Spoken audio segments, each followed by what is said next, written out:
Part 3. A sledgehammer breaks into pirates. Author, Zippo. Chapter 21. At Marine Headquarters Marineford, the warring states admiral and others were discussing matters in the New World, hoping to restore the situation there as soon as possible. On the Baha'i side, Garp also fell silent after hanging up the phone, and seemed to be in a bad mood. This is not the first time that he has refused to be promoted to admiral. Ever since he teamed up with Roger to kill rocks in the Canyon of the Gods, Garp's prestige in the Navy has been unparalleled. Naval Hero, this title has become one of the benchmarks of the Navy, and even represents something more powerful than a marshal or admiral. Therefore, voices asking him to be promoted to admiral appeared frequently, but Garp was indeed unwilling to become an admiral, because although admiral represented higher honor and power, it also had constraints that Garp could not accept. As a Marine under the world government, Garp hates the celestial dragons very much. He even made some inappropriate remarks in public on many occasions. If he hadn't made so much contribution to the Canyon of the Gods and become one of the iconic figures of the Navy, the words he said would have been enough to be sentenced to death. At the very least, he would have been kicked out of the Navy. However, due to his strong personal strength, prestige and other factors, Garp still went his own way, and no one could stop him. Therefore, he became a well-known target among the top brass of the Navy. "You can say whatever you like, that's all I am anyway." Seeing Garp's silence, Brigadier General Bogard smiled and said, "Lieutenant General Garp, you should give some face to the headquarters. I think you are quite suitable to be a general. You can definitely be like you are now. Well, after all, no one can control you."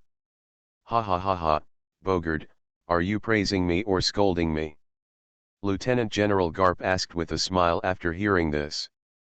"Of course I'm complimenting you," Brigadier General Bogard said with a smile. Garp waved his hand and said, "Forget it, it's not that simple. I have no interest in that position at all." "Then I won't say anything more." Brigadier General Bogard did not try to persuade him any more. As Lieutenant General Garp's adjutant, Bogard still knew very well what kind of temper his immediate boss had. Stubbornness was really stubborn. After one thing was determined, who could say? It was of no use. Then the two chatted about other topics.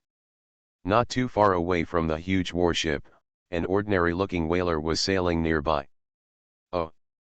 Grim, Beckman and some of the pirate boys turned into fishermen and were driving the whales in their intended direction. I thought that at least there would be a lieutenant general, but I didn't expect that it would be a brigadier general. It seems that God is going to give us the poisonous fruit. Orgrim stood on the deck, holding the whale crossbow in his hand, constantly adjusting the angle, as if he was ready to shoot the crossbow at any time. "It seems that we have been very lucky recently," Beckman also said with a smile. Of course, if he and Orgrim knew that Garp, the naval hero, was also on the warship they were going to rob, they don't know whether they would be able to laugh so happily.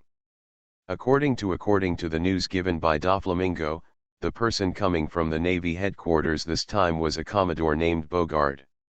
Orgrim was slightly familiar with this name, but after thinking about it carefully, he couldn't remember where he had heard it before. I don't know if that bastard Doflamingo forgot, or if he didn't tell Orgrim on purpose.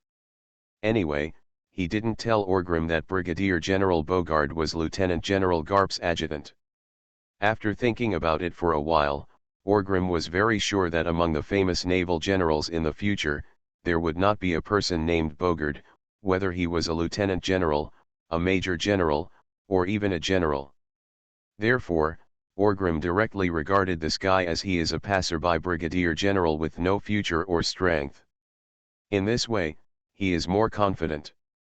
From this point of view, isn't the poison fruit given to him for free? Then why are you hesitating? Don't grab it quickly? Therefore, from Duodo, after obtaining certain information from Flamingo, Orgrim, Beckman, and others set out to cause trouble with a whaling ship.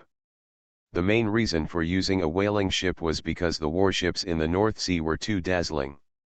Not to mention whether the news that they looted the warship has spread.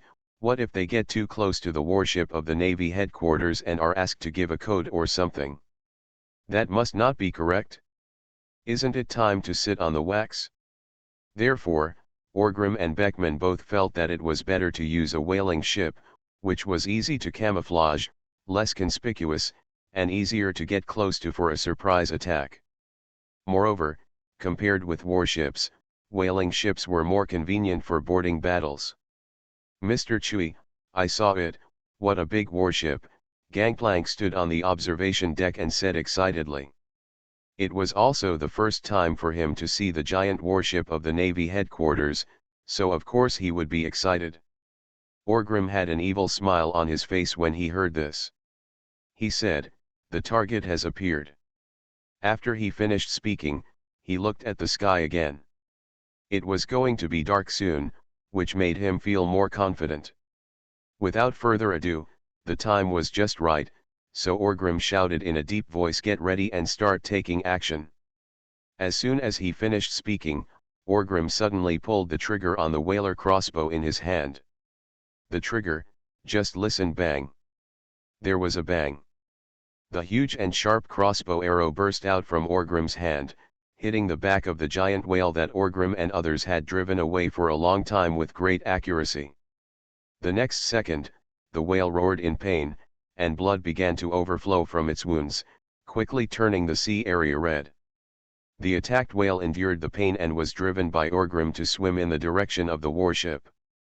Due to the strong hemp rope on the whaling crossbow, the whaling ship was also pulled up to speed.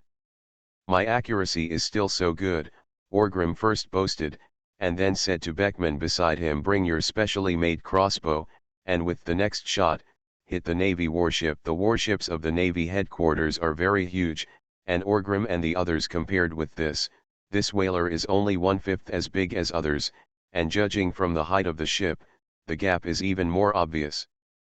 Therefore, Orgrim had no intention of using conventional boarding battles to engage the warships. It would be too difficult.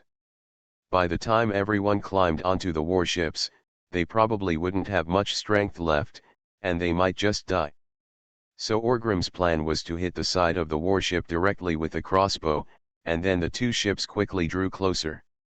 Then he used a sledgehammer to directly break a big hole in the side of the warship, and then everyone invaded the inside of the warship. Beckman quickly loaded his special crossbow on the whaling crossbow, and Orgrim was also ready to go, waiting for the ship to approach. At the same time, the Navy on the warship naturally discovered Orgrim and the others. "It's a whale ship. Their ship was dragged towards us by a whale. Avoid it." Commodore Bogard also pushed open the cabin at this time, walked to the deck, and asked what happened.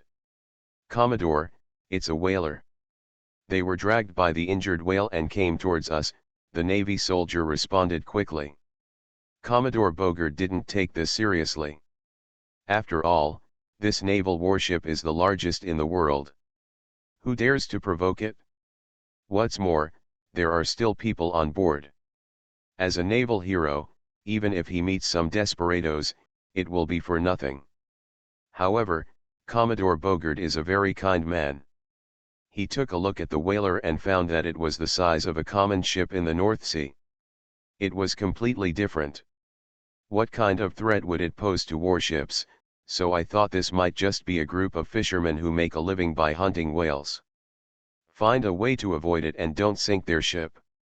Brigadier General Bogard ordered softly. A sledgehammer breaks into pirates. Author, Zippo. Chapter 22. The injured whale didn't seem to want to collide with a behemoth like a naval warship, so when it was about to get close to the warship, it reversed its direction. Beckman was steering the rudder at this time. When he saw the whale turning its direction, he quickly turned the rudder full to the left. At this time, from the perspective of the Navy warship, it was as if the whaling ship that was supposed to hit it directly drifted gracefully on the sea under the tug of the whale. The whaling ship just turned into a position parallel to the warship. Amazing! Could this be the legendary spirit ship drifting? At first glance, he looks like a veteran of whaling. At the same time, Lieutenant General Karp, who was inside the cabin, also moved to the window to see what was going on. The structure of the warship is very reasonable. The building on the upper deck belongs to the command room and provides an overview of the overall situation. The place where the Navy rests is below the deck, that is, inside the hull. At this time, Vice Admiral Karp is located in the lounge below the deck. It is a coincidence that from his current position, I just happened to see Orgrim and his whaling ship parallel to me. It was not far away and I could see it clearly. Whaling ship, Garp lay on the window, looked outside and smiled. However, the next second, Lieutenant General Garp, who was watching the excitement, had a stiff expression, and then cursed angrily F***ck. In his line of sight, Orgrim, standing on the deck, manipulating a huge whaling crossbow, suddenly aimed his sights at the warship. Before Lieutenant General Garp could react, someone across the cabin would, he heard the explosion of a crossbow. Immediately afterwards, the huge and sharp crossbow shot directly towards the position of Lieutenant General Garp. It was too late to say, but it was too soon. All this happened too suddenly. Lieutenant General Garp, who was originally going to be a bastard, didn't react at all. The crossbow was so close and so fast that he felt the cabin in front of him explode rapidly, and a huge crossbow hit him directly. A huge force burst out on his chest. And the crossbow arrow shot through the entire cabin with him. Then the crossbow arrow seemed to be activated by some mechanism, and it instantly opened into a three-dimensional cross shape and was fixed in the cabin. As for Garp, the unlucky guy, because he was hit by the crossbow arrow, the strong impact directly knocked him out. The sturdy figure was like a cannonball, crashing through the hull on the other side, and the whole person fell into the sea very unluckily. The Navymen who were watching the excitement on the deck were also stunned at this time. What the hell? What's the situation? Missed.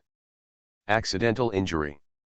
At the same time, Orgrim frowned slightly and murmured strangely, it seemed like he hit something just now. But soon, Orgrim shook his head and said to himself, I don't have time to care about these trivial things now. As he spoke, Orgrim waved his hand suddenly and said, shrink the crossbow. Hank heard Orgrim's order and quickly began to spin the winch that was originally wrapped with the hemp rope around the crossbow. The rope was retracted, and the whaler began to quickly approach the side of the warship. Damn it, they had a planned attack. Commodore Bogart had already reacted at this time and cursed angrily. The next second, the enemy attack alarm sounded on the warship. But at this time Orgrim had already swung the sledgehammer. A few times hammering down, Orgrim quickly opened a huge cave in the warship, and then he took the lead and rushed in. This seems to be their commander's cabin. Beckman followed and walked in. After observing the surroundings, he asked, it seems like this. The poisonous fruit might be here. You can take someone to look for it, and I'll stop them.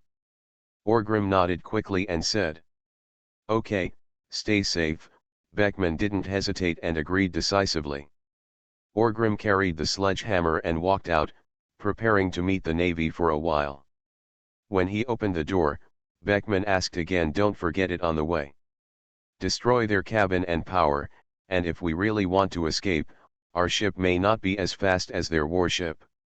Don't worry, I know.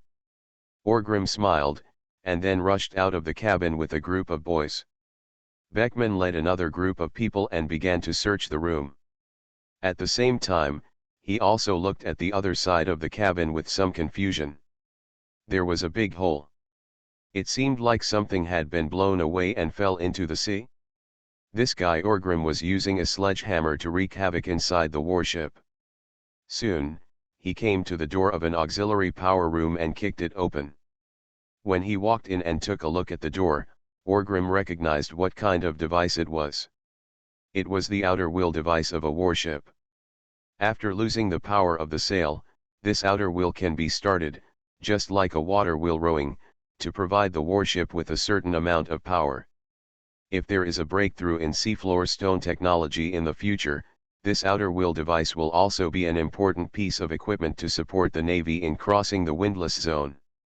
Although Orgrim and his whalers are small, there are small advantages to being small, so it is very convenient to use force to turn the bow, move the snake skin, etc., which is far more dexterous than a huge warship.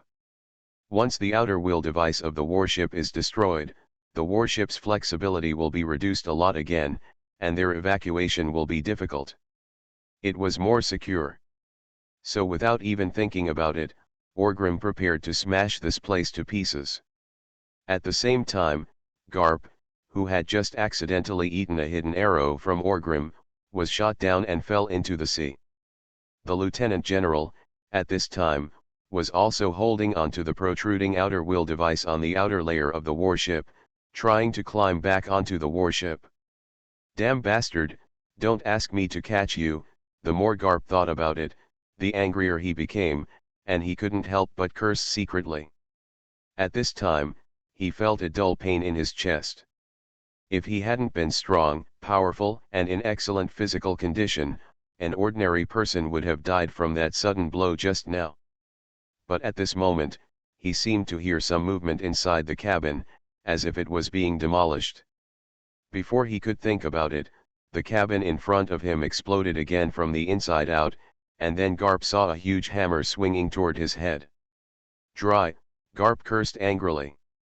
The next second, the hammer hit him directly on the head, and Garp, the unlucky guy, was smashed out again and fell into the sea again. Ogre Musée didn't notice this at all, and he had no idea that the naval hero Garp was on this warship just now, and by chance, he was swept into the sea twice. What if he knew it, he would probably be able to brag about it for the rest of his life. Did I just hear someone swearing? Orgrim looked around strangely. There was no one around. There couldn't be anyone on the warship from the outside, right? That was too outrageous. Is it performance art? At this moment, a gunshot rang out, and the next second, Orgrim felt a pain in his shoulder, blood exploded, and he was shot. "Who are you? How dare you attack the warships of the Navy headquarters?" Commodore Bogart came here from nowhere, and blocked Orgrim accurately. Orgrim glanced at Bogart. With the rank of Commodore, he seemed to be the boss of this warship, so he didn't talk nonsense, roared angrily, and exerted force with his feet, directly crushing the cabin underneath. Then like a bull, he rushed towards Commodore Bogart at an extremely fast speed, and the war hammer in his hand also swung it out. "Arrogant," Bogart roared angrily when he saw this, exerted force on his feet, and disappeared directly on the spot. Shave, Orgrim recognized this move instantly. Sure enough, in the next moment, Brigadier General Bogart had appeared beside Orgrim, and the saber originally hanging on his waist had also been unsheathed. Big discount for Dragon Boat Festival reading. Recharge 100 and get 500 VIP coupons. Grab a deposit now. Activity time, June 22nd to June 24th. You are listening to Novels at Bless Up channel. Wish you happiness and luck. How do you feel about this novel? Please like and leave a comment. A sledgehammer breaks into pirates. Author, Zippo. Chapter 23. Although Orgrim is not said to have experienced hundreds of battles, he has indeed come out of the fighting and has rich combat experience. Moreover, he has already summarized some of his own combat routines, and his routines are still very useful when facing enemies who don't understand him well. At this time, Brigadier General Bogart was obviously completely unaware of Orgrim's tactics. Trading injuries for injuries, relying on his strong physical fitness, using this brutal method in the shortest time to severely damage the enemy and establish an advantage is Orgrim's routine. In Orgrim's view, the most capable fighter on the warship at this time should be Commodore Bogart. As long as he can quickly deal with him, it will be much easier for him to evacuate later or whatever. Therefore, Orgrim did not hesitate and directly exposed his flank to Brigadier General Bogart. Flaw: Brigadier General Bogard didn't think much about it. This is the North Sea. Is it possible that some top masters can really emerge? Isn't that too exaggerated? So he only regarded these people as daring fanatics, and he didn't think they were the best. There will be some powerful person among them. A cold light flashed in his hand, and the next moment, blood burst out. Brigadier General Bogard stabbed Orgrim's side with one knife. Judging from the position, Orgrim might have been crippled. Grim has a kidney. Orgrim's face suddenly changed, and pain came from the wound, making him roar. However, although the pain was painful, Orgrim was already used to being injured. Therefore, when Brigadier General Bogard stabbed his side with a knife, Orgrim also let go of the warhammer, grabbed Brigadier General Bogard's shoulder, exerted force in his hand, and pulled him directly towards him. Brigadier General Bogard never expected that this man would be so brave. When he was seriously injured, his first reaction was to grab the enemy and drag him towards him. In a hurry, before he could make any other moves, he was killed by Og. Reem was dragged over. Then Orgrim didn't give him any extra time, and slammed his head directly into Bogard's head.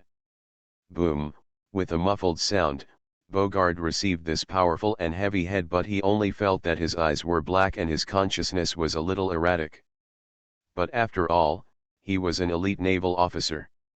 After being distracted for just a moment, he cheered up and instinctively kicked Orgrim's wound, causing Orgrim to tremble.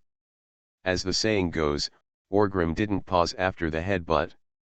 As soon as Bogard kicked Orgrim's wound, he had already pinched Bogard's other hand. On the neck. The muscles in his arms surged, and Orgrim grabbed Bogard's neck, threw him away like a windmill, and then slammed him against the wall with a powerful blow. The wooden wall was directly smashed to pieces, and Bogard's body was pressed into the wall. The powerful force made him spit out a mouthful of blood. Just when he was about to fight back, Orgrim pulled him out again and smashed him to the floor at his feet very arrogantly. Cough, Brigadier General Bogard landed on his back, and the powerful impact once again made him spit out a mouthful of blood. This series of rapid attacks made his body stiff from time to time, leaving him with no chance to fight back. At the same time, Orgrim also released his grip on his arm, and took the warhammer aside in his hand again. Without any intention of talking nonsense, he swung it up and hit Brigadier General Bogard on the chest. Go down. In this moment of life and death, Bogard did not care about his injuries. He exerted force on his arm and quickly bounced off the ground. He took 2 steps back and avoided the blow by wiping the tip of his nose. The powerful and heavy hammer hit the ground directly, creating a big hole in the floor. What surprised Bogard was that the man wielding the heavy hammer did not stop at all, and swung the hammer again smoothly. And hit him on the chest. You must know that this warhammer, especially this uncommon long-handled warhammer, is a heavy weapon. Generally speaking, it is impossible to attack without pause.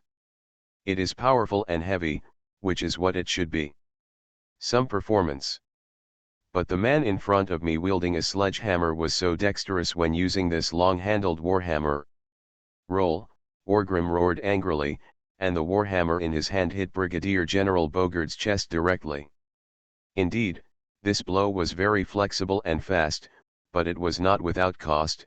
That is, this blow, the power of the hammer is far less powerful than the blow that was pounded on the ground just now. This is also Orgrim's skill. Although it makes up for the bulkiness of the warhammer to a certain extent, it also loses a lot of power. Each has its own advantages. But even if it lost a lot of power, it was still something that should not be underestimated. Brigadier General Bogard felt as if his chest had been hit by a wild boar. He could clearly hear the sound of his bones cracking. It was probably that his ribs were broken. Right? Then the powerful force knocked him out, crashed through the cabin behind him, and fell directly into the sea. Done, Orgrim breathed a sigh of relief at this time, and then with a somewhat painful expression on his face, He pulled out the knife stuck to his side. Obviously, in order to quickly deal with this guy Bogard, he had cost him a kidney, but it didn't matter. He could fully recover from this kind of injury after a while of rest. However, the moment Orgrim just let go of his breath, a figure came directly from the cave that had just been opened. He rushed in, wet all over, and shocked Orgrim. He thought it was Bogard who was taking the beating like this. But soon, he saw clearly that this man was not the one who had been beaten by him just now. Bogard was taken away by Zhao, but he was not relieved because the man in front of him was far more intimidating than Bogard. Cap, Orgrim yelled in shock. But why does this guy look a little embarrassed? His face is red and swollen, and he has a nosebleed? Son of a bitch, Garp also cursed, and then put aside the unconscious Brigadier Bogard who had just been fished out of the sea. Then without saying a word, he rushed towards Orgrim. Orgrim also reacted very quickly. Although he didn't know why Garp, a naval hero, appeared here, he was not ready to sit still and wait for death. The warhammer in his hand swung upwards and hit Garp directly. Unlike Bogard, Garp didn't care about this at all. He raised his hand and hit Orgrim's warhammer with an iron fist. He didn't hesitate to hit him head-on. Orgrim relied on his physical fitness since he was a child and was domineering. In terms of strength, he has never met any opponent so far, but Garp is a famous iron fist. He may not be as good as Orgrim in terms of innate physical advantages, but with the development he has acquired, it is impossible for Orgrim to do so. It's incomparable. Compared with Orgrim at this time, his power is simply crushing. Boom, with a muffled sound, Orgrim felt his arm go numb with a moment of force. The warhammer originally held in his hand fell out of his hand, flew directly behind him, smashed through the wall, and disappeared. His feet were also a little shaky, and he involuntarily took 2 steps back, and his retreat gave Garp an opportunity to take action again.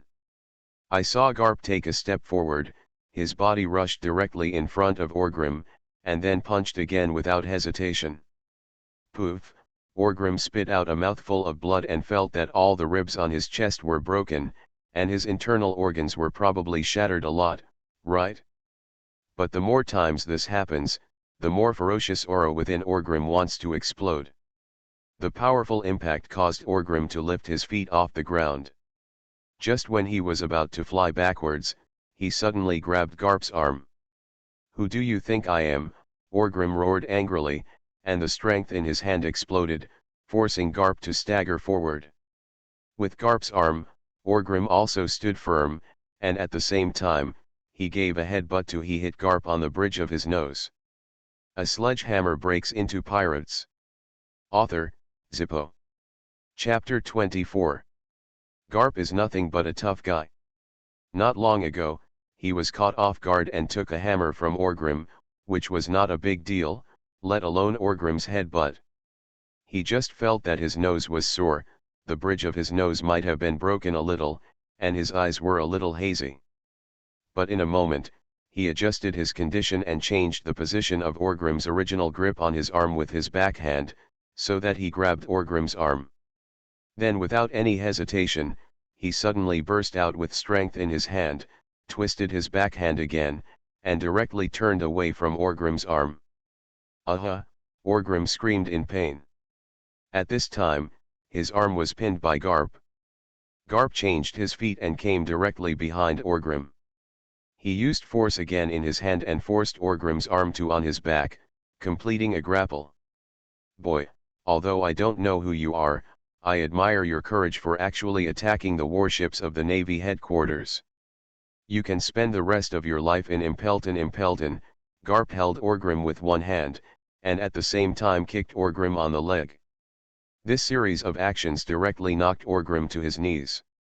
At this time, Orgrim kicked he held onto the floor to prevent himself from collapsing, sweat dripping from his forehead. He was already seriously injured. No, I didn't expect it at all. Why would this bastard Garp appear in Bihai? Why would he appear here? Yes. Is Doflamingo tricking him? It doesn't seem like this. He has no reason to do this.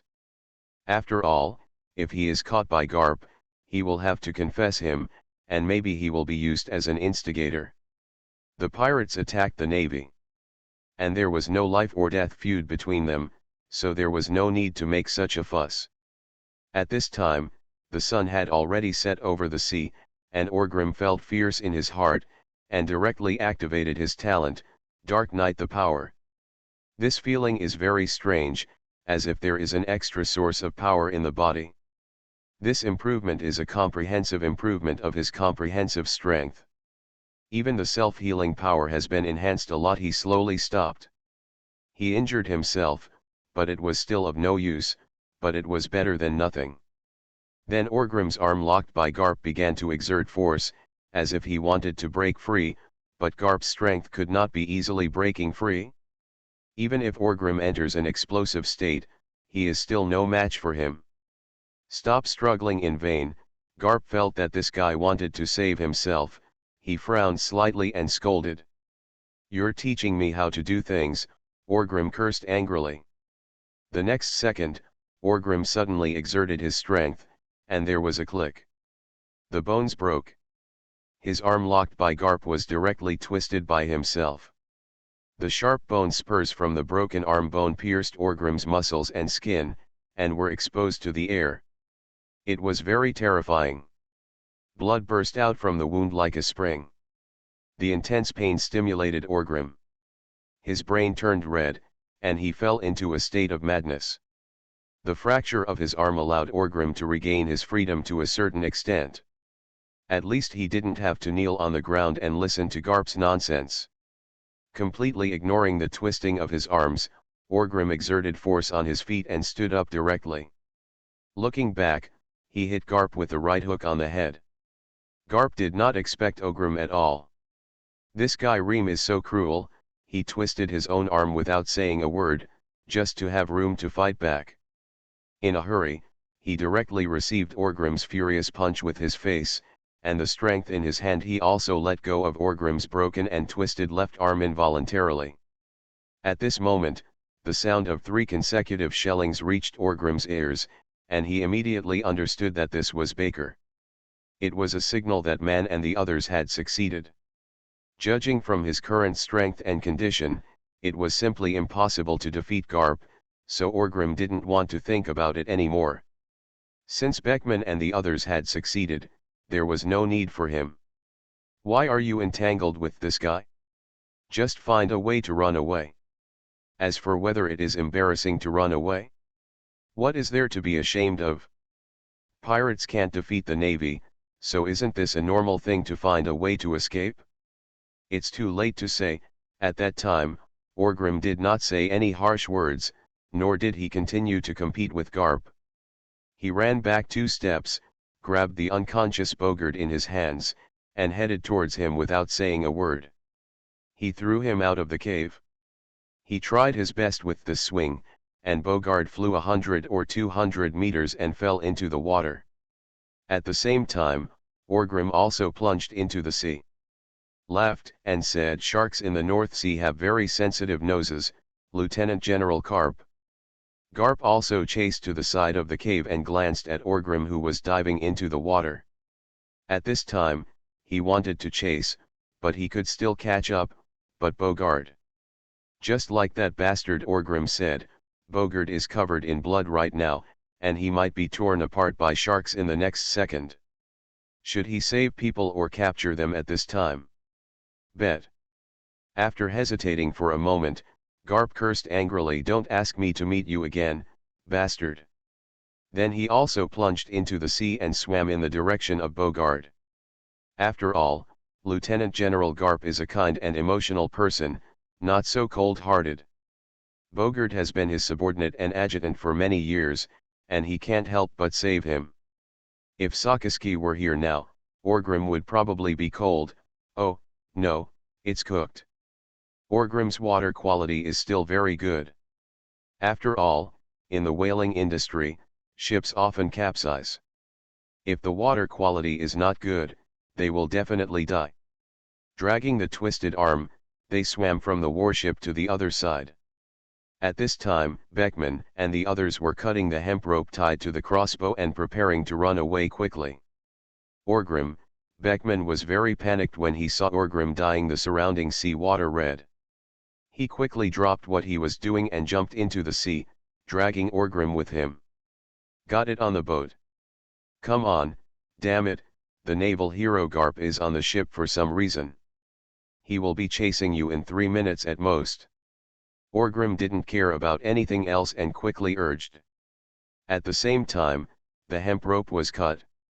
Beckman didn't hesitate when he saw this and immediately ordered quick, raise the sail and turn the ship's bow, leave here in the opposite direction as quickly as possible.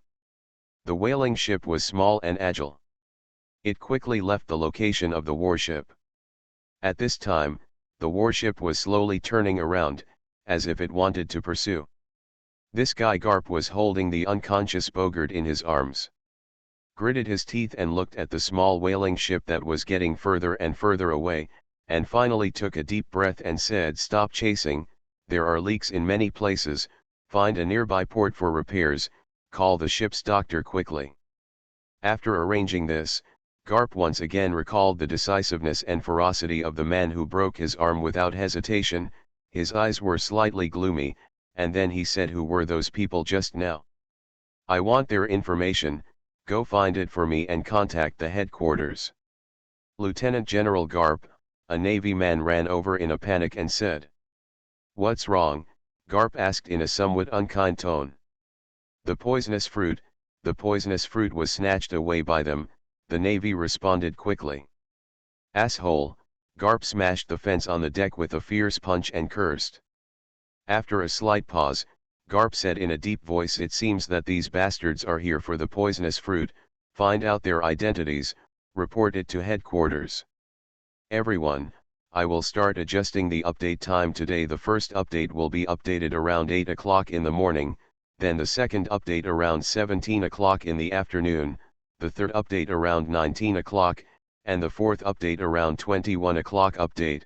It is still updated every day with 10,000 words, which is very stable. If there are any changes in the future, I will notify everyone. Thank you." A sledgehammer breaks into pirates. Author, Zippo. Chapter 25. 5 days have passed since they attacked the Navy headquarters warship and fell into the hands of this guy Garp. Orgrim and the others did not return directly to Mignon Island. On the one hand, they were not sure whether that guy Cap would find any information and went to Mignon Island to block them. On the other hand, it is also because Orgrim's condition has not fully recovered before. Even if Garp didn't chase him, he is not sure whether Mignon Island is safe. Doflamingo is not trustworthy. When you are weak, it is best not to appear in front of him, lest this bastard does any evil. But now, Orgrim has become more powerful again. The broken arm has recovered as before, and the waist where Brigadier General Bogard stabbed him has fully recovered. And his doom hammer was picked up halfway on the warship by Beckman and brought back to the ship. Fortunately, there was no explosive equipment. Sitting on the deck of the whaling ship, Beckman hung up the phone with a smile, then looked at Orgrim and said, "The brothers who stayed on Mignon Island said that there was no navy going there. It seems that Lieutenant General Garp didn't think about going there to block us." Orgrim chewed a cigar in his mouth, also smiled, and said, "That's really great, you didn't face that directly. Bastard, so I don't know how scary he is, I basically have no power to fight back in his hands. You can see, otherwise you wouldn't have been so miserable at that time." Beckman responded with a smile. Then he said to Plank, "It's almost time. Let's set sail and return to Mignon Island." Originally, Orgrim was a little inflated. After all, the Don Quixote family, which ruled the North Sea, was very polite when facing people like himself. The future King Shishibukai Don Quixote Doflamingo was also very friendly in front of him. This made Orgrim become arrogant. However, when he met Garp this time, he was beaten by this guy and he was basically unable to fight back. If it weren't for his luck, almost going to Imperial for retirement. This was like a basin of cold water, wiping out Orgrim's arrogance and making him clearly realize the huge gap between himself and the world's top power. Fortunately, Garp had the mentality of catching himself at the time, and fortunately, this guy was a Marine, so he didn't have such a murderous intention. If this guy had attacked with the intention of killing himself as soon as he came up, it would probably take 2 rounds. "Is it time for me to die?" "Gap," Orgrim whispered softly with some emotion. "What?" Beckman raised his eyebrows and asked in confusion. "I mean, the gap in strength between us and the world's top experts is like an unbridgeable gap." Orgrim twitched the corner of his mouth slightly and explained. "Ha ha ha ha, isn't that natural?" Beckman responded with a smile. After a slight pause, he continued, "After all, compared with them, we are just country pirates wandering around the North Sea." "Ha ha ha, yes, we are just a group of country pirates." Orgrim also laughed at himself very calmly. After a slight pause, Orgrim laughed again and continued, "But we already have tickets to enter the city, don't we?" "That's right, and I firmly believe that one day, sooner or later, you, Kazgaros Orgrim, will stand among the top strong men in the world." Beckman looked at Orgrim and said. "I also believe that the same is true for you," Orgrim responded with a smile. As he spoke, he looked at the table aside, where there were 2 devil fruits. "That's right, not 1, but 2. One of them was purple and looked a little. The strange thing was that it was the superhuman poison fruit that they snatched from Garp during this trip. And the other one was the last benefit of Orgrim's golden finger. Just as he had secretly guessed before, this benefit is related to the devil fruit. After getting the poison fruit, he also got an extra devil fruit. In this regard, Orgrim explained that he snatched it from a warship. After all, talent and other things are the same thing. It's a bit too much for you to turn into a devil fruit out of thin air." Beckman didn't think much about it, although he was a little strange. When Orgrim was pulled up from the sea, he didn't seem to be holding anything, and his arms were all one piece was broken. But if you think about it carefully, there is no place to put it. What if this guy is in his crotch? Isn't it impossible? As for the extra devil fruit, Orgrim originally thought it would be what kind of powerful natural type or fantasy beast species. After all, these 2 are quite rare abilities in devil fruit, and under normal circumstances, the rarer the power, the more powerful it is. This is not the case, both it's not a powerful natural type, nor a rare species of phantom beast. It's a superhuman type devil fruit with an ordinary name, called shock fruit. Orgrim guessed that after eating it, it can transform into, become a shocker, emit shock waves or something. Although it sounds a bit ordinary, after Orgrim thought about it carefully, he felt that this fruit should not be that simple, and might even be able to become the top superhuman ability. One of them. After all, this impact is a very powerful force in itself. And this is also something brought by my last golden finger. Judging from the previous few times, the quality should not be bad. And the 2 devil fruits are one of the tickets that Orgrim just mentioned for rural pirates like them to enter the city. Thinking of this, Orgrim asked, "Which one do you want? Poisonous fruit? Or is this the impact fruit? Is superhuman? Do you want me to choose first?" Beckman smiled, and then said as a big brother, "Do you want to take care of your little brother?" "Ha ha ha ha, isn't that natural?" Orgrim also laughed and said. Beckman touched his chin and then thought about it. From the perspective of the Navy, the poison fruit should be more powerful. It is better to keep such a powerful ability.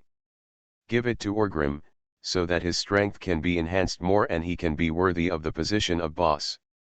So he smiled, reached out and grabbed the superhuman impact fruit, but just as he was about to, when I got the fruit, I suddenly saw Orgrim's expression was a little strange, an indescribable feeling, a little weird. Orgrim was also somewhat, it was an indescribable feeling. If Beckman chose the impact fruit, wouldn't he have diarrhea? That's why his expression was a little strange. But he didn't stop anything because of this, leaving everything to fate. But Beckman thought wrong and did not consider whether Orgrim wanted to eat the impact fruit. If so, Orgrim just said it. The two brothers had nothing to do with it. Therefore, Beckman immediately looked at Orgrim's crotch, and suddenly thought that this fruit might have been placed there when he was snatched away. When he thought of this and looked at Orgrim's expression, Beckman felt that he had sensed the truth. Thinking of this, Beckman shuddered. Even if they are brothers, it's a bit hard to accept. Orgrim asked him to choose first. Maybe he wanted him to choose a stronger poisonous fruit so that he could cover up this embarrassing thing? Thinking that he might have sensed his elder brother's intentions, Beckman was moved and decided not to let down Orgrim's kindness, so he picked up the poisonous fruit on the side. Sure enough, he saw Orgrim's strange expression disappear, so he smiled and said, "The poison fruit should be stronger, I want this, is it okay?"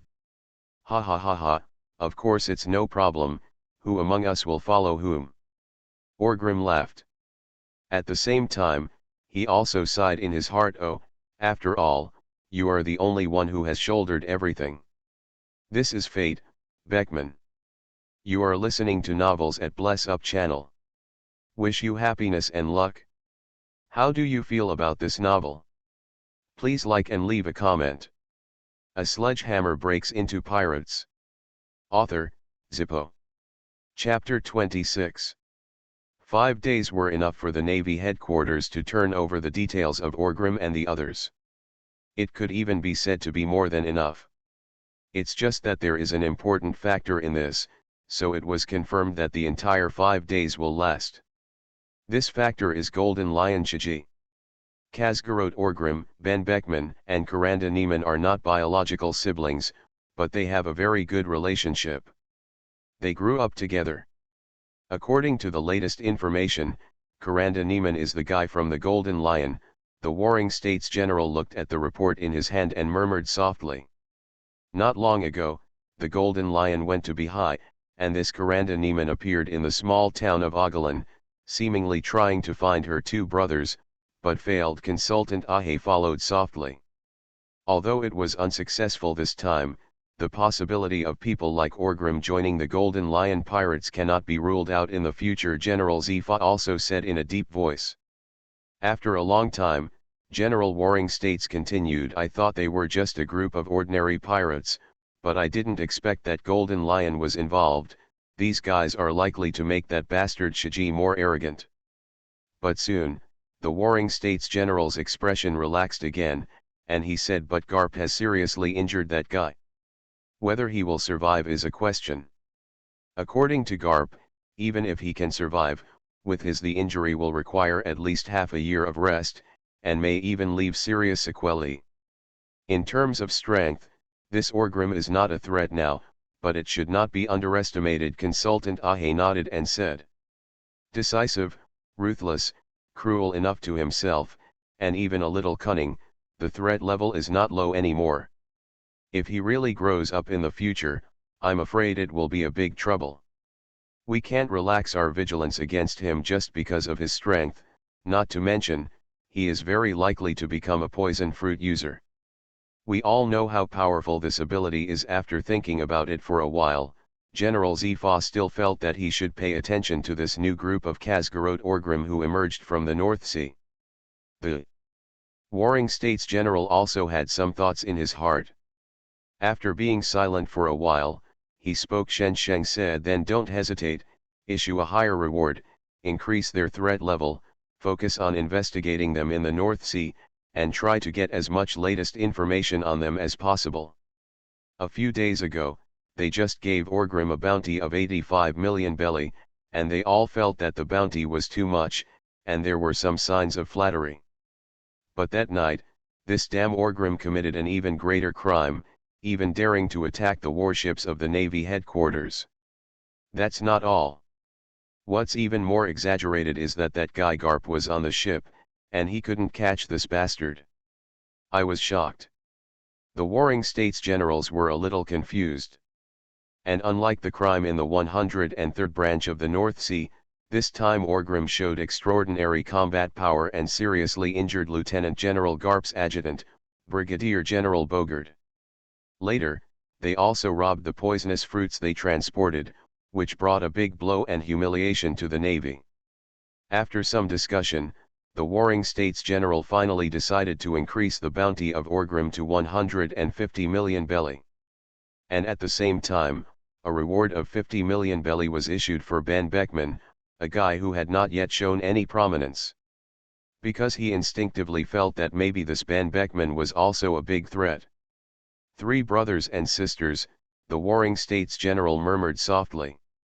I don't know if the world government wants to slap Garp on this hob. The deeds of Khazgaroz Orgrim and his team have not been covered up. The world government they were published in the newspaper in a very grand manner. Although it did not occupy any front page headlines, it still occupied a lot of space. At this time, a big pirate with a bounty of over 100 million appeared in Bihai, and he also succeeded in stealing from the Navy. The escape of the hero's men soon spread to the whole world with the news of the world.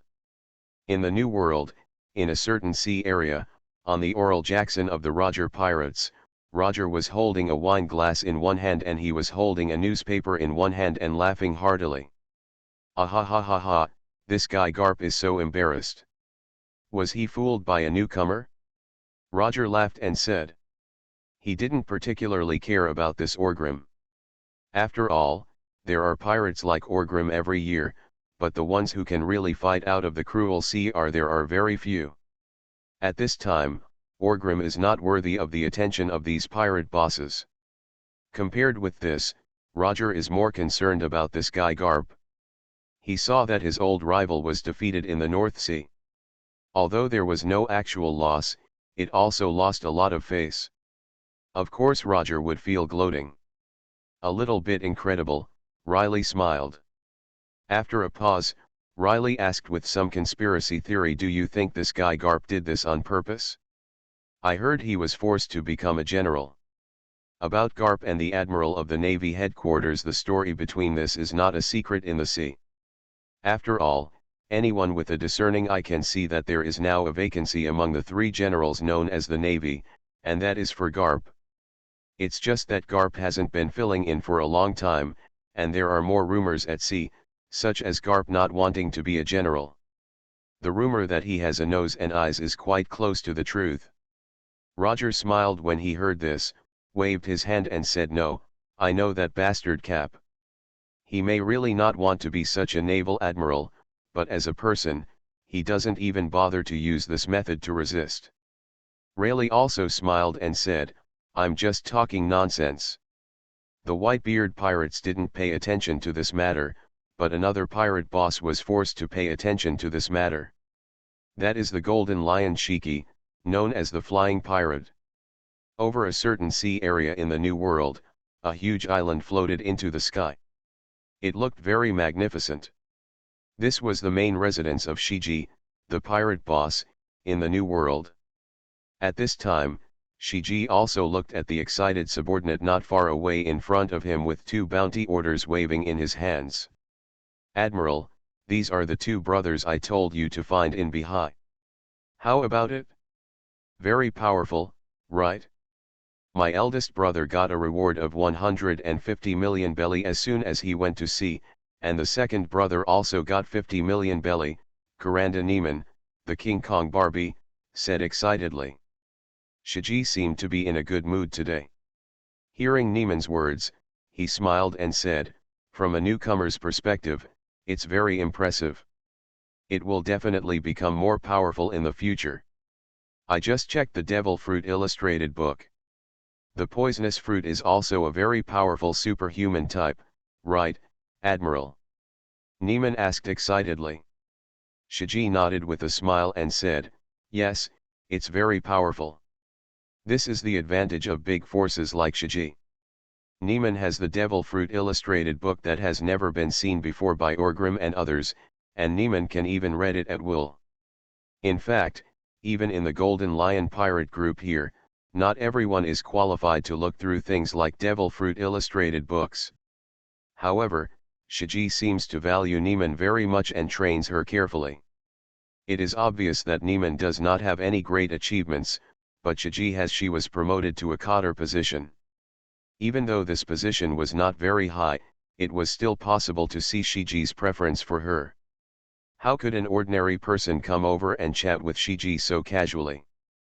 But Shiji also knew it. Although Neiman has no achievements for the time being, her strength is still good, because she has a very powerful superhuman devil fruit ability, which is called muscle fruit. A sledgehammer breaks into pirates. Author, Zippo. Chapter 27. North Sea, Mignon Island. At this time in the residence of the Don Quixote family, Doflamingo is also reading the newspaper in his hand. Different from the overlooking angles of Roger and Shiji, Doflamingo was very shocked when he looked at the news in the newspaper. Originally, Doflamingo felt that he had overestimated the power of Kazgaros Orgrim and his group. The result is now a slap in the face. How is this overestimation? Simply underestimated. 150 million Baileys, he suddenly became the pirate with the highest bounty in the North Sea, and this was just his debut. Doflamingo murmured softly. He felt as if he had pushed a future with his own hands. After all, if he hadn't messed around here, people like Orgrim would still be waiting to build a ship on Mignon Island. How could it be like now, soaring into the sky? Dover, they will soon become the fourth largest force in the North Sea. Do we want? Toribal stood in front of Doflamingo and said in a sinister tone. Doflamingo was obviously moved, but soon, his reason made him shake his head and said there is no need to do this. Before that, they were able to survive from Capona and other people, and now they got the poisonous fruit. We are not absolutely sure we can kill them. After a pause, Doflamingo continued, therefore, there is no need to make them our enemies. On the contrary, we have already had a good start with them. It is better to deal with them as friends, isn't it? I see. Toribal did not refute Doflamingo's words. Then Doflamingo smiled again and said, that's good. Bihai has always seemed to be missing something. Now, Zellhorse Kingdom, us, Navy branch, pirates, 4 major forces with different camps are all ready. Bihai was previously divided into 3 major forces. Although the various branches of the Navy in Bihai are not very good, they can be regarded as a powerful force. There is no doubt that they are one of them. The Kingdom of Jerma, it represents the top of the North Sea country's power and possesses a very powerful war power. Doflamingo's Don Quixote family can be regarded as the representative force of the dark side of the North Sea. Among the pirate forces, there has never been one a flag-bearer who can compete with them. Until now, Orgrim and his team have appeared. Judging from the current situation, it is natural for them to become the leaders of the North Sea pirate forces. Matter. Perhaps we should develop deeper cooperation with them. This may be an opportunity for us to fully grasp the right to speak in the dark world of the North Sea. A flash of light flashed in Doflamingo's eyes, and he murmured softly. Although the Don Quixote family is considered a representative of the dark side in Bihai, it does not mean that Doflamingo has no competitors. On the contrary, their Don Quixote family has a very powerful opponent. That is the Kingdom of Jerma. On the surface, the Kingdom of Jerma is a franchise country under the world government. Although it does not have a fixed territory, it owns all other rights and interests. You can also go to Maragio to participate in the World Conference and so on. But in fact, the Kingdom of Jerma has also been vigorously involved in the dark world, selling wars and making huge profits in order to obtain sufficient funds to support Vinsmokgar the Don Quixote family and the Kingdom of Jerma maintain a cooperative and competitive relationship, but both sides want to overpower the other and become the leader of the dark world in the North Sea. Previously, Doflamingo was nothing. It was a good way to completely overwhelm the Kingdom of Jerma. Later, this stalemate lasted until the beginning of the Great Pirate Age. After Doflamingo saw Roger's heroic appearance, he was impressed by Roger.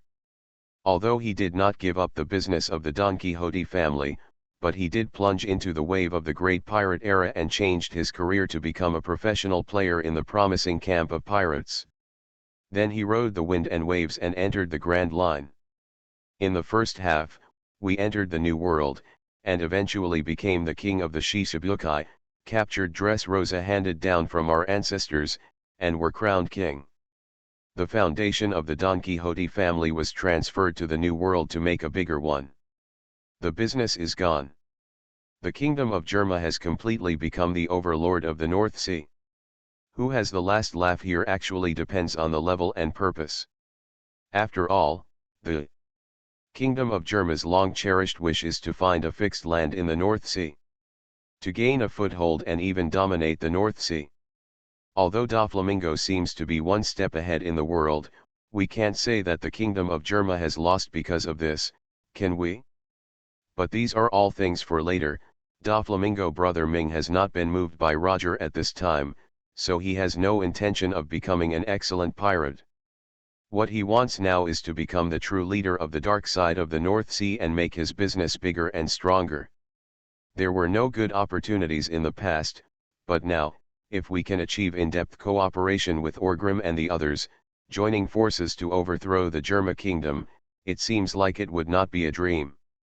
You can plan it carefully, Doflamingo said to himself.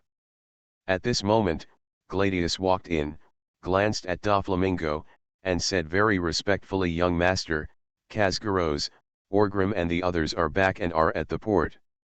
Hearing this, Doflamingo had an evil smile on his lips, then stood up and said, "Are you finally back? Let's go and meet our good friends." At the same time, at the port of Mignon Island, Orgrim and his party also got off their whaling ship.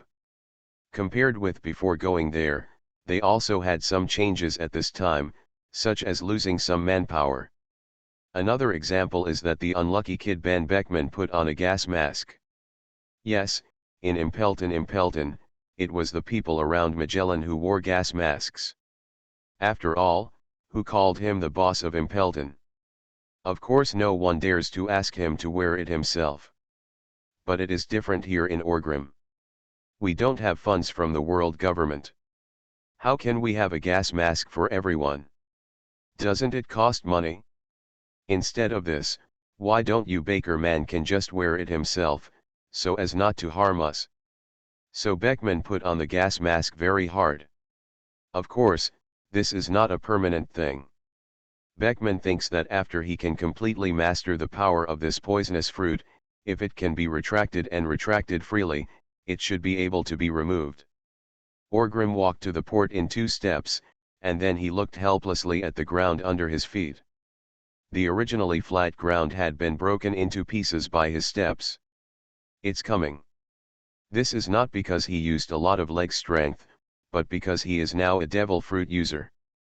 Yes, he ate the superhuman shock fruit and became a shock person. As expected, this ability is the most powerful. The straightforward expression is the power of the shock wave. Now Orgrim has not mastered this power and is not controlling it very well. He almost sank the ship on the way. As soon as he got off the port, a wave of catharsis was released from under his feet. The faint shock wave cracked the ground. Damn it, if you don't control this power, you can't go to sea casually. Otherwise, if you have a nightmare at night, wouldn't it just sink the ship? Orgrim muttered unhappily. Thinking of the possibility that he might turn over while sleeping at night, release a shockwave and make a big hole in the ship, Orgrim felt a bit of toothache. This is not an easy thing, so be mentally prepared. Beckman walked behind Orgrim wearing a gas mask and said with a smile. Orgrim turned to look at Beckman with a very evil intention and asked, "How is it, do you want to go to the toilet?" "Shut up," Beckman cursed very rudely upon hearing this. A sledgehammer breaks into pirates. Author, Zippo. Chapter 28. Beckman did not experience the power of the poison fruit. After all, they were all their own people on the ship. They couldn't use their own people for experiments, right? Orgrim can shoot shockwaves randomly at the sea. The scene is indeed very powerful and powerful. But Beckman's poison is of no use and can only pollute the sea. Even if he hasn't experienced the power of the poison fruit, Beckman has already tried the deceptive side effects. He first put on a gas mask, which made it very uncomfortable. This was bearable, but every time he finished eating, he would have diarrhea soon after and would have to go to the toilet constantly, which made Beckman miserable. For this, he was often laughed at by Orgrim. So much so that now Beckman gets anxious when he hears the word toilet and wants to poison the bastard Orgrim directly. I always feel like I've fallen into your bastard's trap. Could it be that you already knew the side effects of poison fruit, so you let me eat this thing? Beckman looked at Orgrim with a somewhat unkind look. Orgrim shuddered under his gaze and forced a smile. What are you talking about? We grew up together and acted together. We are both country bumpkins. How could I know about the poisonous fruit?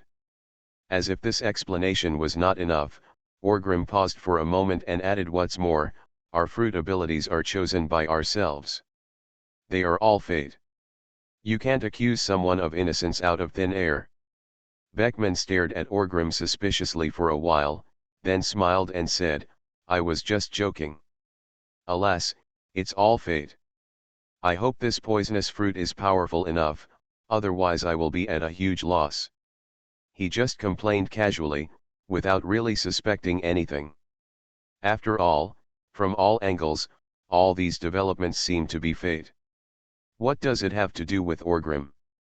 And it's just like Orgrim said.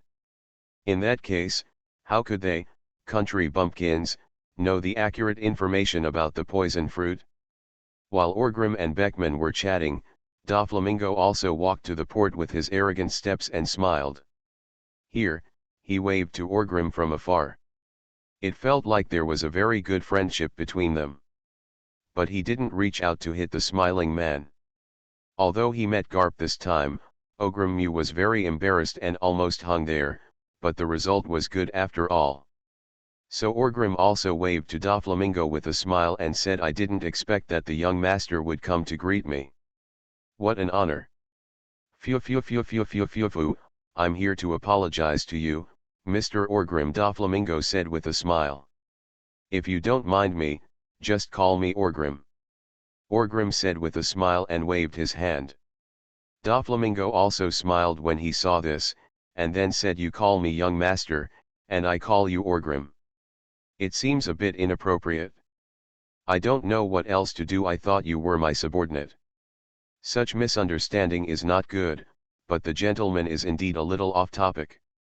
Having said this, Doflamingo turned his head and looked around, then raised the corner of his mouth and said, I see everyone is calling you Lord Hammer, why don't I follow suit? Orgrim also heard this. It feels a little strange. I always feel like Doflamingo is licking me. Licking a dog.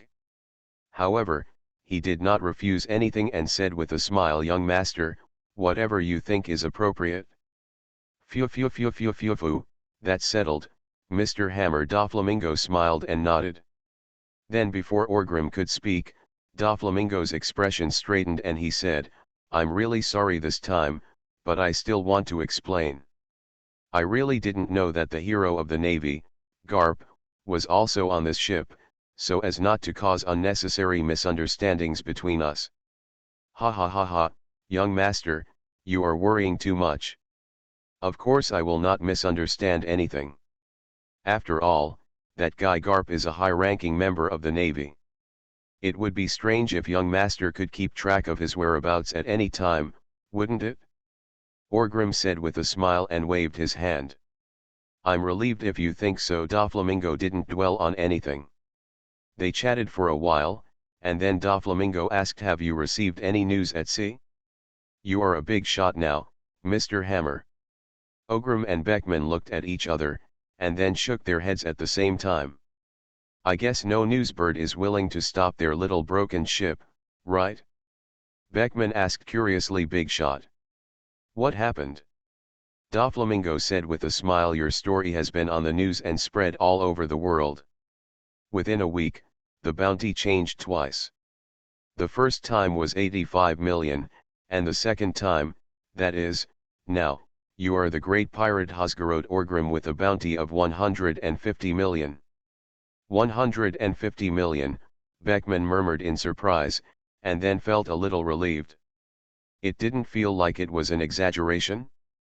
Mr. Beckman also has a bounty of 50 million Baileys. Your Warhammer pirates have suddenly become the pirate group with the highest bounty in the North Sea. I believe it won't be long before you become the benchmark for North Sea pirates. Doflamingo looked at Beckman and said. Ha ha ha ha ha, has my name of Doomhammer spread? Orgrim laughed and asked. Doflamingo was stunned for a moment and asked what Doomhammer. Orgrim was also stunned for a moment, frowning slightly, as if he had a bad premonition.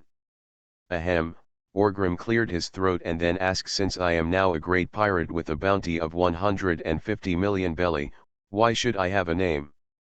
Isn't it the Hammer of Doom? Doflamingo shook his head with a smile and said, it's not Doomhammer that disappoints you. Orgrim frowned and asked again, what is that? See for yourselves. Doflamingo casually took out 2 bounty orders from his arms and handed them to Orgrim and Beckman. Beckman looked at his bounty orders. The photo above was quite satisfactory. It was taken at Behi Branch 103. It can even be said to be staged. However, the Navy did not give him a name, just a simple reward of 50 million Baileys for the capture of Ben Beckman, a member of the Warhammer Pirates. He didn't care about anything, laughing. He smiled and looked at Orgrim, and saw that Orgrim's expression was a little tangled and uncomfortable at this time. The photo was very good, and it was also a staged shot. Orgrim was carrying a long handle on his shoulder. Warhammer, with a ferocious smile on his face and mottled bloodstains on his body, was very intimidating at first sight. There was nothing wrong with the bounty. After counting the zeros, it was indeed 150 million belly. That's right. But this name is a bit deceptive. It's not at all the lofty name of Doomhammer that Orgrim thought. Those bastards in the Navy don't know what they think, and they deliberately discussed Orgrim. Like Mew, the name given to him is. What the hell is this? The evil skull crusher Hosgarot Orgrim. Sounds like a villain, okay. Orgrim cursed. Beckman and Doflamingo both looked at Orgrim with strange eyes, and then Beckman said, what, aren't you a villain? Or the light of righteousness? Try signing up to join the army now. Do you think the Navy will accept you? You are listening to Novels at Bless Up channel. Wish you happiness and luck. How do you feel about this novel? Please like and leave a comment. A sledgehammer breaks into pirates. Author, Zippo. Chapter 29. Orgrim ignored Beckman's teasing and said with some displeasure, evil skull crusher, damn it, how can this man be worthy of my majesty and domineering attitude? Doflamingo opened his mouth, as if he wanted to say something, but felt it was inappropriate, so he shook his head with a smile and did not answer. But Beckman had no scruples, and Orgrim mocked him with the toilet, he's been here for so long, so it makes sense for him to fight back, right? There is nothing to say about evil. From the perspective of the Navy and the world government, we are indeed evil pirates. As for the skull crusher, when Beckman said this, he glanced at Orgrim's big hammer behind his back with his peripheral vision, and then continued, I think it is completely in line with your characteristics. Who told you to always use a hammer to go, headshot? It's so disgusting, red and white things flying everywhere. You damn girl are still wearing a pair of pants with the world government? How about I recommend you to become an admiral? Orgrim first scolded Beckman. Then he continued, it's not like I just stared at the head and hit him because I liked it. Okay, the height is here, and this is an important means of killing with one blow. You can't blame me, right? Who's to blame? Beckman asked with a smile. The only thing to blame is that those guys are too weak, their heads are not hard enough, and their heads are not iron enough. Look at Garp, why didn't I crush his head? Orgrim argued. Then without waiting for Beckman to taunt him, Orgrim waved his hand and said, "I won't say it anymore. I'm getting more and more angry. Go to Te Niang's evil skull crusher, anyway I won't admit it, I am the hammer of destruction." "Ha ha ha ha, are you having trouble?" Beckman said in a very cheerful mood. Doflamingo also laughed, and they joked with each other for a while, which seemed to deepen their relationship.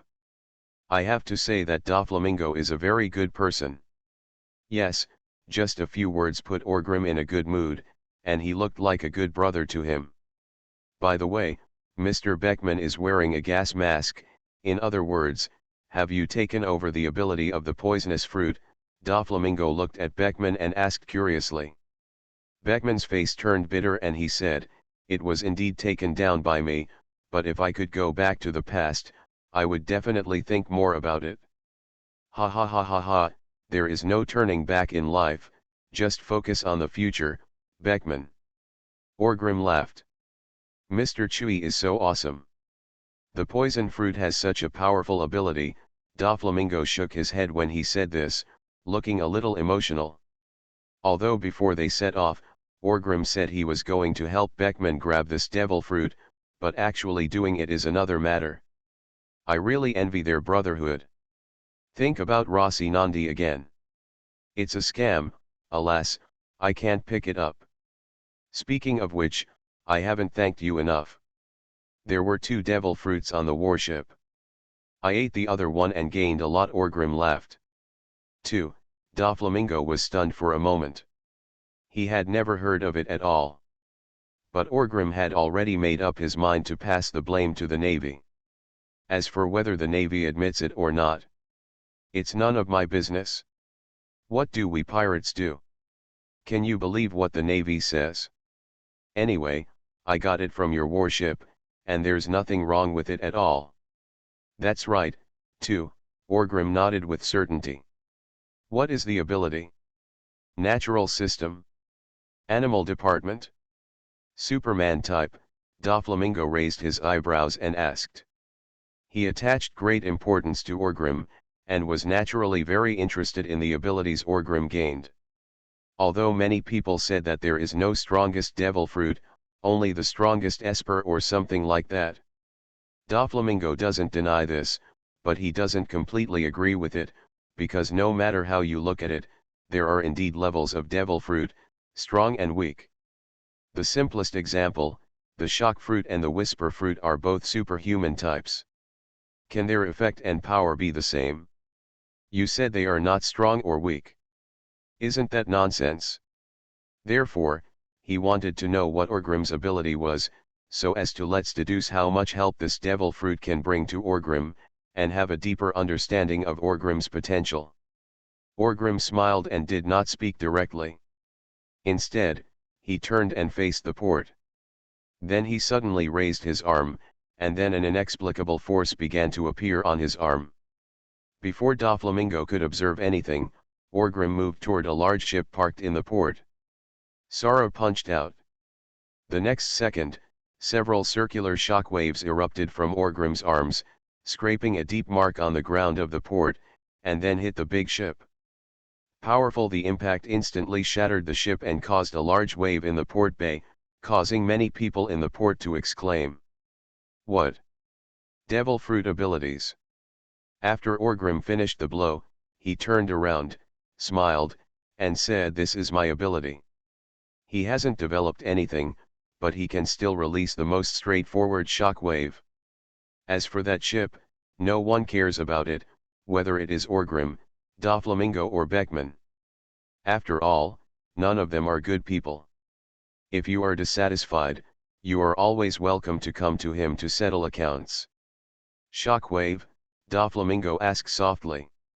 Orgrim raised the corner of his mouth, showed a confident smile, and said, "Yes, it is Shockwave. I am the shock person who ate the superhuman shock fruit." Doflamingo did not speak directly, but looked at the shattered ship in silence for a while, impacting the fruit. It sounded very ordinary, but if you think about it carefully, it's so powerful. Orgrim is already very powerful. If this fruit is developed in the future, the upper limit will be immeasurable. Maybe it's not a problem to destroy the island with one blow? This time, Orgrim's weight became even heavier in Doflamingo's heart. Doflamingo is very convinced that as long as Orgrim doesn't die halfway, there will definitely be a place for him in the world in the future. Awesome, really a very powerful ability. Congratulations, Mr. Chewy. After Doflamingo came back to his senses, he smiled and said, "Ahahaha, I need to thank you more, young Master." Orgrim patted Doflamingo on the shoulder very familiarly and said. After that, Doflamingo didn't stay with Orgrim and the others for much longer. He came to say hello and show his goodwill. One moment is enough. If you keep pestering him, it will be a bit annoying.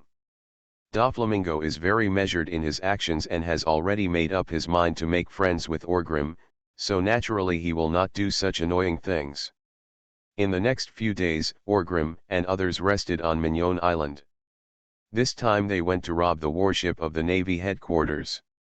Although there were no other substantial benefits except for the devil fruit, there were other benefits in all aspects. There are still hidden benefits. For example, Orgrim's name is very attractive now. When they came to Mignon Island before, who knew who Orgrim was? Warhammer pirates? It's even worse. But now, who in the North Sea knows the name of the evil skull-crusher Khazgaro's Orgrim? Orgrim and the others do intend to expand their team, so for a moment, they thought people who want to join the Warhammer pirates are almost overcrowding the port. These things are arranged by their subordinates. Gangplank and Hank are also cotters. Their combat power may not be good, but they have no problem doing internal support. Well, as for Orgrim and Beckman, they are working hard to improve their strength and want to master the power of devil fruit as soon as possible. A sledgehammer breaks into pirates. Author, Zippo. Chapter 30. On Mignon Island, not too far from the port, there is a manor. This manor is now the temporary base camp of the Warhammer pirates. Of course, this thing was not bought by Orgrim and the others. Instead, they directly robbed it, annihilated a group of human traffickers that had been entrenched here, and occupied it. There's nothing to say about this. Pirates naturally don't have any strict rules when it comes to doing things. If you're in a good mood, it's okay to pay for it. But if you're in a bad mood, grabbing directly is the right behavior. Moreover, both Orgrim and Beckman had a very disgusting attitude towards human traffickers, which made Doflamingo, the young master, slightly slow down some of his business in this area and strive not to. This is done on Nyan Island. Of course, the young master also knows why this is. Isn't it because the sisters of the two brothers Orgrim and Beckman were abducted by human traffickers? Life or death is still unknown. At this time, in a room in the manor, Orgrim and Beckman were staying inside. Are you ready? I increased the dose. If you can't stand it, say it quickly. Beckman looked at Orgrim with a smile and said. Orgrim took a deep breath and then said, "Come on." As soon as Orgrim finished speaking, Beckman nodded, then he stretched out a hand and grabbed Orgrim's arm, and then lavender venom flowed out from his hand and spread to Orgrim. On the skin of Grim's arm. The venom of the poison fruit is not only highly toxic, but also quite corrosive. A sound of puff, puff, puff was made from Orgrim's arm. Then the skin began to fester, and when the venom invaded the blood, it began to spread along the blood vessels towards Orgrim's body. Soon Orgrim's face turned purple, his brows tightened, and his eyes were a little red, obviously trying to hold back this kind of pain. And the self-healing power of the troll body in his body also began to operate, constantly fighting against the power of the poisonous fruit. This made Orgrim's face turn purple for a while, and then return to normal. Cold sweat dripped from his forehead. Seeing the stalemate between the venom and Orgrim's self-healing power, Beckman said softly, "I'm going to continue." Then, without waiting for Orgrim to respond, Beckman blew a breath of poisonous gas towards Orgrim. The poisonous gas that hit his face made Orgrim close his eyes suddenly. His nasal cavity was so fishy that he almost shed tears from the smoke. "Did you, my mother-in-law, secretly eat garlic?" Orgrim couldn't help cursing. "Fuck you." Beckman also scolded back. After a while, Orgrim felt that he had reached his limit, so he quickly said, "Enough, enough, I can't bear it anymore. If I continue, I will have to take an antidote." Beckman did not hesitate after hearing this, and quickly withdrew his power, and Orgrim's lavender appearance gradually returned to normal. After a long time, Orgrim took a deep breath and said, "Huh, your toxicity is so overbearing, I can't handle it even with my physique. After all, it makes me feel that it is worth it, but you are much better than before." "It seems that the poison resistance is indeed increasing," Beckman said with a smile. "Yes, Orgrim is working on his own poison resistance, so as not to have to hook up with Beckman in the future, which will affect the relationship too much. What's more, this is also a beneficial thing, although the troll's physique is almost invulnerable to all diseases, but it is true that he is not immune to powerful toxins. Now he can get more resistance to avoid being tricked by others in the future. On the other hand, he can also use this to train Beckman's ability to deal with poisonous fruits. In recent times, Beckman's control over the poison fruit has indeed improved a lot. At the beginning, he accidentally flooded Orgrim with a large pool of venom, and he had to find a solution quickly. Medicine is enough. Now, the dose of venom can be controlled. This is a very significant progress. Finally, the two of them have experienced the overbearing power of the poisonous fruit. It is indeed hard to say that ordinary people have encountered it. There is no antidote, death is inevitable. If there is no progress, wouldn't our hard work be in vain? Orgrim also smiled and responded. Then he added, "It's not just you who are making progress, I am making progress too." As he said that, Orgrim raised his palm, shrank it slightly, and a looming circular shockwave appeared in his palm, jumping one after another, which looked very interesting. "I have almost mastered this power. Next, we have to think about how to develop it. I still don't have a clue, but I vaguely feel that there is no need to do too fancy operations. Perhaps the simpler this ability is, the more likely it will be. The more powerful it is." Orgrim touched his chin and murmured. "Try it yourself, there is nothing to worry about. We are all young anyway, so even if we take some detours, it's okay. As for my poisonous fruit, I probably have some ideas," Beckman said with a smile. "You're right, it never hurts to try more," Orgrim said with a smile. At this moment, there was a sudden knock on the door. Beckman picked up the gas mask from the table with a helpless expression and put it on his head. Although with Orgrim there is no need to wear this thing when you are alone, but the rest of the guys don't have the resistance as powerful as Orgrim, let alone his physical fitness to temper the resistance casually.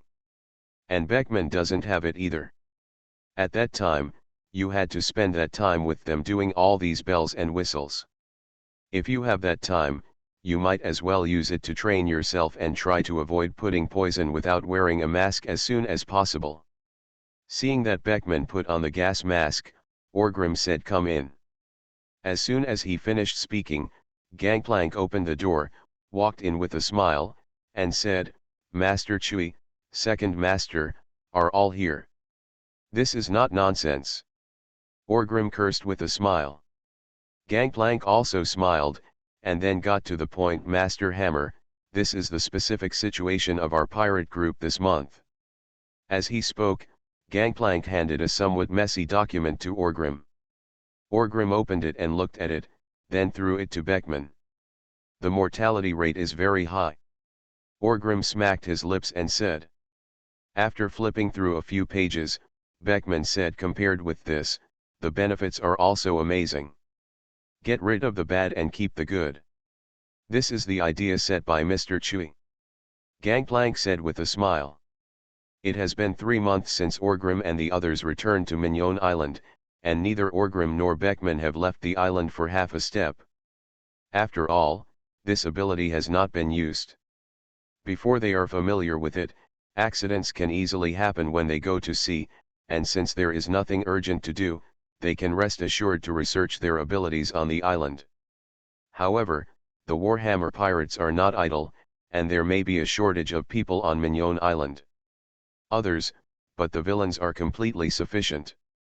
This place accommodates almost 70 to 80% of the villains in the North Sea, and there are a lot of them. The recruitment business of the Warhammer pirates is also extremely hot, and the team is quickly expanded. But expansion alone is not enough. They are all rotten fish and shrimps. The mob is of little use, so Orgrim waved his hand and asked them to cooperate with the Don Quixote family and go out to rob regularly. And what does Doflamingo need? Using a large number of manpower will also give Orgrim and the others a huge salary, and they will take the evil gangs of the Warhammer pirates out to sea to find people to fight for. The navy also fights, the pirates also fight, and they met the big fat the sheep merchant ships were not spared, and they occasionally attack some towns. In short, it greatly increased the activity of the Warhammer pirates. Of course, this brought a lot of benefits. After all, it was a business without capital, but the same there would also be heavy casualties without Orgrim and Beckman in charge. The Warhammer pirates are actually not much different from the other pirate groups in the North Sea. When they fight, they are like novices pecking each other. Of course, there will be heavy casualties. But as time goes by, the Warhammer pirates have indeed managed to eliminate the bad and retain the good, becoming more and more brave as they fight. Don't feel bad, there are few things on the sea except for a lot of desperados, keep it up. Orgrim waved his hand and said. Got it, Mr. Hammerglank nodded in agreement. Then he said, by the way, there is news from the Don Quixote family, saying that they invite you and the second master to go there.